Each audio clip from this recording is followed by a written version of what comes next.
If you're new to Adobe Premiere, you might be frustrated to find that you can't just click File and then Save As to save your new video clip as the format of your choice. That is only giving you the option to save the project. To create our new video clip in the format of our choice, click on the File menu, and then select Export. We want to click the Media link, but it's currently grayed out. If you find Media grayed out, click within the Sequence pane to select it so it's surrounded in gold. With it selected, again click File menu, Export, and now select Media. You can also use the keyboard shortcut Ctrl-M. The Export Settings window will open. The left pane of the window shows the video clip to be exported. Just as when working within Adobe Premiere, we can move through the video clip using the timeline under the video.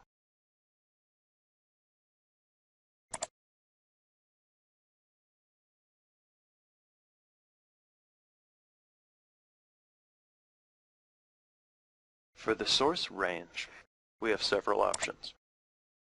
We can select Entire Sequence, Work Area, or Custom. Entire Sequence exports the entire video clip from the beginning to the end. Work Area exports the selected work area from the Premiere project. This is not necessarily the entire clip. Custom exports a portion of the video clip that you select. If we only wanted to export a portion of this video, we could drag the beginning and end time markers that show up as gray triangles. Currently, they show up at the very beginning and at the very end, selecting the entire time sequence. Let's move the end time marker so that it only exports about 1 minute of this video. If we export now, it will only export this small portion of the video that shows up between the two gray triangles in gold. Currently, the time marker is showing up about halfway through the clip that we're going to export at about 34 seconds. The right side of the window shows the export settings that will be used to create our new video. The first thing we need to do is determine what format we're going to convert our video into. If you aren't sure what video format to use, I would highly recommend using the H.264 codec to encode your video files into MP4 files. MP4 files are pretty much the de facto high-definition video standard of the web today. Files encoded using an H.264 codec and an M4P4 container file offer very high-quality audio and video while remaining relatively small in size. Blu-ray players use the H.264 codec because of these advantages. Let's click the drop-down menu next to Format. This is the list of available formats you can export the video into. In looking through the list, you'll notice video formats like H.264, MPEG-2, and AVI. But you may also notice audio-only formats like MP3 and WAV. If you only want the audio portion from a video clip, you can simply select an audio-only format here and save it. We want to create an H.264 format file, so we will click to select H.264. Let's click the drop-down menu next to Preset.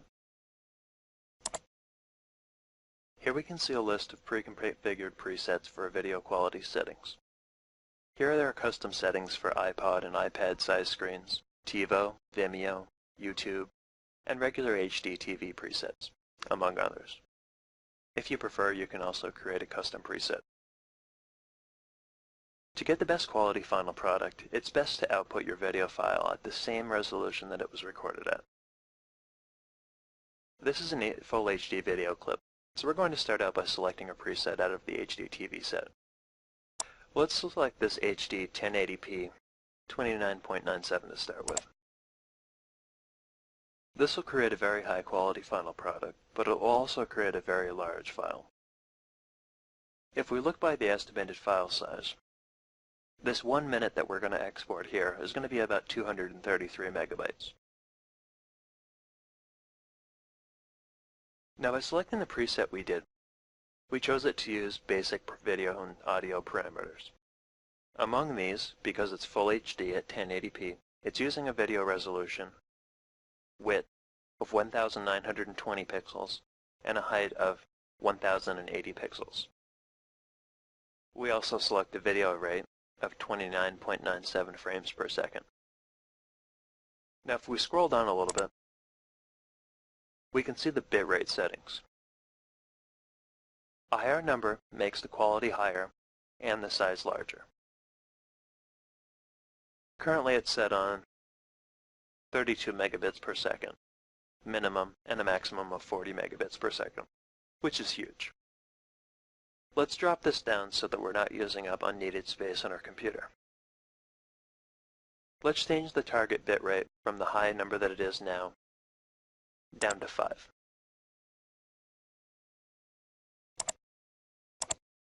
And let's change the maximum bitrate to 8. This will give us a high-quality final product that is of a more reasonable size. We can now see that this 1-minute video clip, instead of being 233 megabytes, will now only be 37 megabytes, but the quality will still be very good. You can adjust the bitrate until you are satisfied with the size of the file. The minimum I would go is 0.7 for the target bitrate and 1.2 for the maximum bitrate. Let's select the name and location to save the new file. We do this next to the output name.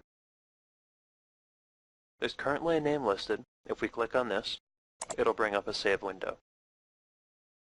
Let's simply select the location. This is just a test. Click the save button. And we can now see that it's going to output as save.mp4 into the folder that we selected. The last thing that we're going to look at is bitrate encoding. Currently it's set to VBR 1 pass. This means it's going to encode the file using a variable bitrate on the fly as it scans it one time or one pass. To increase the quality of the exported video, we can change this to VBR 2 pass. VBR 2 pass means that it will encode the video using a variable bitrate, where it scans the file on the first pass, and then uses that data to fine-tune the variability of the bitrate on the second pass. This will make the final video quality better, but will make it take much longer to render. Now that we have everything set up correctly, let's export the video clip. We have two options to export the video. The Export button. This will export the video and render it using Adobe Premiere. This will make Adobe Premiere unusable while the video is exporting. If you click Export, it will immediately begin to export the clip. Then there's the Q button. This will export the job to the Adobe Media Encoder. You need to have Adobe Media Encoder installed for this to work, but it's included with CS6. If you export this to Media Encoder, then you can continue to work with Premiere while the video is exporting to the new format. This is the method that I use. Let's click the Q button.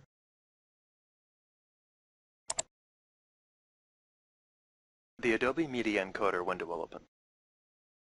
We'll see the video that we're exporting here. In this case, our name is Jag Sunsets, with the date. We can see that it's an H.264 codec, using custom settings, and we can see the output file path and name. We've already set up all our export settings, but if we wanted, we could change them by clicking on the custom link. This just opens back up the export settings window, and we can go through them and change our settings if we would like. If we're happy with our settings, and we are, we can begin to export the file by clicking the Start Queue button, which is this little green arrow.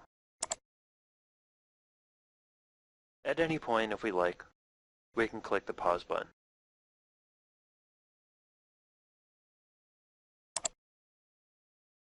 We will see under Current Encode it shows a preview of the video, the processing setup and the elapsed time, and estimated time remaining. We can also see at the bottom a list of the currently set export settings like bitrate, frame rate, and so on.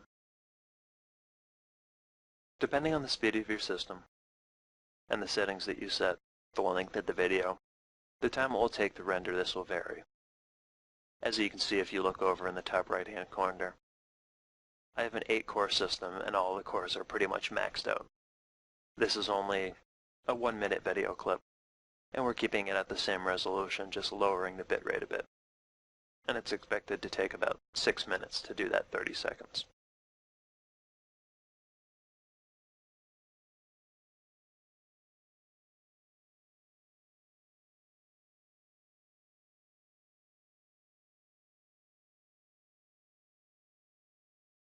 To open the output folder, we can just click on the video,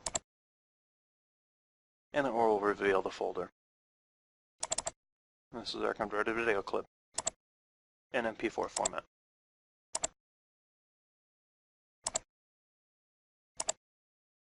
You should now have the necessary information to be able to export a video from Adobe Premiere CS6.